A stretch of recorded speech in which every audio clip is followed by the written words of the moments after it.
I woke up to the sound of creaking floorboards. My heart pounded in my chest as I lay frozen in bed, trying to make sense of what I was hearing. The house was supposed to be empty. I was alone, or so I thought. With each passing second, the creaking grew closer, as if someone or something was slowly making its way towards my room. Panic filled my veins, urging me to get up and run, but fear held me captive. I couldn't move. I couldn't even scream. Suddenly, the creaking stopped. Silence engulfed the room, suffocating me. I strained my ears, desperately listening for any sign of movement. But there was nothing. No sound, no presence. Just an eerie stillness that made my skin crawl. Just as I began to convince myself that it was all in my head, a low, guttural growl echoed through the hallway. It was a sound that sent chills down my spine, a sound that no human could make. The fear that had held me captive was now replaced with a primal instinct to survive. I swung my legs over the edge of the bed, my body trembling with every step. I had to find out what was happening, even if it meant facing whatever horror awaited me.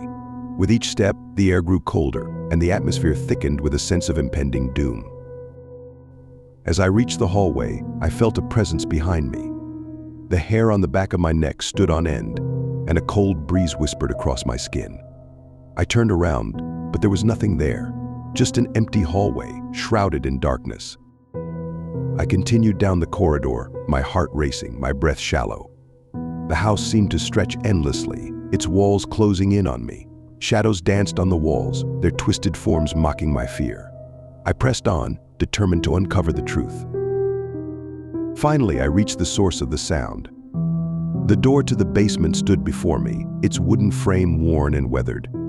I took a deep breath, my hand trembling as I turned the doorknob. The door creaked open, revealing a flight of stairs leading into darkness. I descended into the abyss, the air growing heavier with each step. The stench of decay filled my nostrils, making me gag. The walls dripped with an unknown substance, and the floor squelched beneath my feet. It was as if the house itself was alive, breathing with a malevolent presence. I reached the bottom of the stairs, my heart pounding in my ears.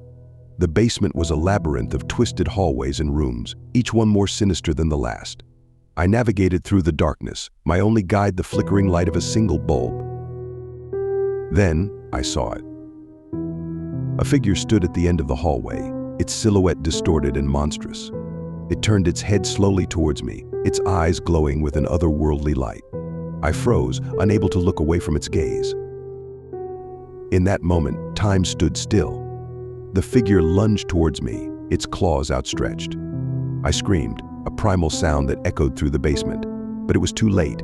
The figure was upon me, tearing into my flesh with a ferocity that defied human comprehension. As my consciousness faded, I realized that the horror I had encountered was not just a product of my imagination. It was a malevolent force, a darkness that had consumed the house and everything within it. And now, it had consumed me. In the end, I became just another victim of the haunted house, forever trapped within its walls.